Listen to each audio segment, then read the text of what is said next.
kita juga menghimpun data Bu sebagai wartawan, tapi saya pikir Ibu juga orang yang awam dengan informasi karena Ibu jauh-jauh hari datang ke sini, kemudian juga duduk di sini sebagai protes. Berdasarkan data yang dihimpun, Prabowo Gibran memperoleh 96.303.601 suara, Anies Baswedan Muhaimin meraih 40.971.726 suara, dan Ganjar Mahfud 27.041.508 suara. Ini tinggal ditetapkan saja Bu.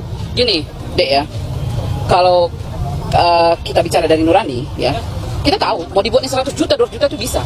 Karena apa? Dari awal sebelum pemilihan ini sudah tidak benar, tidak jujur. Ya, itu sebenarnya yang kita nggak suka. Dari awal kan kita tahu udah nggak jujur. Udah memang udah di style bahwa memang kemenangan itu harus seperti itu supaya satu putaran. Ya, kami masyarakat nggak mau tahu dia mau berapa. Yang kita mau KPU itu punya hati nurani untuk menyampaikan itu dengan kejujuran. Berani nggak dia? Ya, jujur gitu loh. Kalau dia jujur, bukan seperti ini hasilnya. Ya, karena kita juga tahu, kita juga lihat kalau memang dibilangnya ini real count, yang main IT mereka, yang ngatur mereka, yang nyetel kepala desa untuk ditakut-takuti, awas kalau memang enggak ini ya. Saya punya loh datanya, karena saya punya kawan-kawan yang kepala desa. Dia enggak ke bawah, dia kepala desa. Kalau kau enggak bisa menangkan di sini, danai 1M itu di ini. Dia ancam-ancam. ASN, saya termasuk yang mengadukan ASN di Sumatera, di Medan, yang udah diapain guru, lapor ke Bawaslu. Tapi Bawaslu cuma bilang begini, akan kita protes, kami terima. Apa itu gitu? Tapi kalau memang misalnya, oke, ini pesta demokrasi.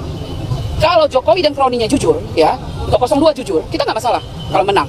Siapapun yang menang, kalau dengan kejujuran, kita nggak masalah. Bu, sebentar ya, ukuran kejujuran menurut Ibu apa sih? Ukuran kejujuran yang pertama, dari awal pemilihan udah jelas dia nggak jujur dengan bisa menaikkan Gibran, yang jelas-jelas sudah menyalahi aturan, ya, yang usianya nggak tapi dirubah. Itu jujur nggak? Menurut adik ya.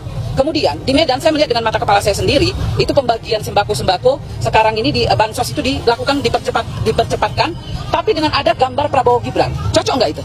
Alasannya itu APBN, tapi bansos. Tapi kenapa dilakukan percepatan menjelang di Januari? Kenapa tidak dan pakai warna biru? Dan Jokowi juga bagi-bagi, cocok nggak? Terus presiden, kalau dia memang sebenarnya presiden yang baik, ketika dia mau menaikkan keluarganya, ya dia nggak bisa dong mempromosikan anak dia. Kenapa? Dia seorang pimpinan negara.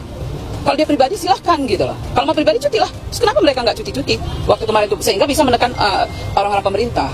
Dek, sekarang gini lah, kamu wartawan ya. Saya tahu, kamu harus bicara sesuai yang ini. Saya bukan orang bodoh yang bisa dibodoh-bodohin dengan yang kayak gitu. Udah tahu gitu. Sekarang gini, masyarakat ini udah tahu sama tahu. Semua udah tahu, nggak usah lagi. Ibu begini-begini, saya bukan orang kampung-kampung. Maaf aja. Jadi istilahnya udah ngerti lah saya gitu. Udah tahu saya apa yang gini. Sekarang nih kita harusnya Jokowi itu turun. Ya, Jokowi itu harus lengser, itu aja. Baru ini selesai. Kroni-kroninya itu bukalah mata hatinya. Biarlah Allah yang ini menunjukkan celakanya mereka dan kebohongan mereka. Ibu tahu posisi saya sebagai wartawan, maka Ibu juga tahu juga bahwa saya harus menyampaikan pertanyaan yang mana ini mewakili opini, pandangan, dan keyakinan dari pihak yang berseberangan dengan Ibu. Silakan. Mereka mengatakan, Bu, termasuk tadi orasi di sebelah, Ibu juga lihat kan, mereka mengatakan bahwa apa yang Ibu lakukan di sini adalah sebagai bentuk kekecewaan dan nggak legowo aja, karena calon yang Ibu dukung nggak menang. Oh, salah seperti itu. Saya kemari bukan atas nama Anies atau atas nama Ganjar, tapi kita merasa sebagai rakyat demokrasi kita sudah diperkosa. Ya, demokrasi kita sudah dihancurkan. Kita tidak lagi punya demokrasi yang real.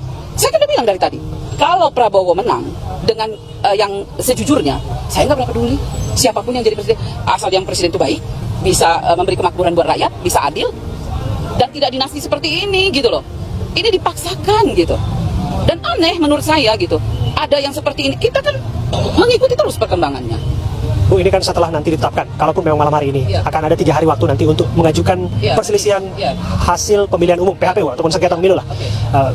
Ibu merasa bahwa Mahkamah Konstitusi masih menjadi tempat yang bersih, ladang yang datar, maksudnya lapangan yang datar, tempat yang bisa dipercaya oleh publik untuk menyelesaikan persoalan ini. Gini ya, memang kita udah tahu lah kondisinya. Tapi artinya begini, sebagai masyarakat yang baik ya, atau mungkin kan itu yang bisa mengajukan nanti kan orang paslon yang kalah kan mereka tim pemenangan, biarkan mereka melakukan kerjanya secara konstitusional ya, kita percayakan, silahkan lakukan.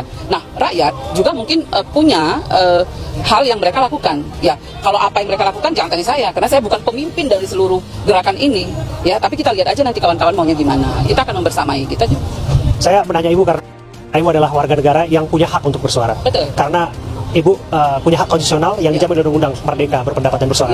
Dan apa yang Ibu sampaikan saya hargai dan kami hormati. Terima kasih ya Bu atas komitmen. Tapi satu hal saya harus sampaikan, Bu. Saya khawatir ya, kalau keluarga di kampung di Medan atau kemudian keluarga yang ada mungkin di sekitar Jakarta nggak khawatir keadaan Ibu malam-malam sampai di Oh sini? enggak lah, biasa lah. Kalau kita itu memang mau mati ya mati, dimanapun bisa. Nggak ada. Kalau itu enggak deh. Apa yang saya takutkan? Saya nggak pernah takut kecuali pada Allah. Itu aja. Pertanyaan itu sebagai bentuk perhatian kami, Pak. Oke, sip. Thank you. Saya justru senang Oke. kayak gini. Ya, oke. Bu, makasih ya. Tapi hati-hati ya, Bu ya. Ya. Semoga nanti semuanya berjalan aman dan tertib, Bu. Amin. Makasih. Ya, Bu. Makasih. Karena kami tidak sekali berada dalam pesta demokrasi 5 tahun dan mengawalnya, Bu. 2019 silam. Saya penikut kok. Kami ada di ini, Bu. Kami ada di Bawaslu. Kejar juga kan? Itu betul. Dan ya di sana ya, ada juga gesekan. Semoga di sini tidak. Semoga di sini tidak. Itu harapan kita bersama dan tertib. Terima kasih ya, Bu ya. Nanti ya betul Pak. Saya orang Medan, tepatnya di Sidamanik, Pak. Oke. Terima kasih, Pak.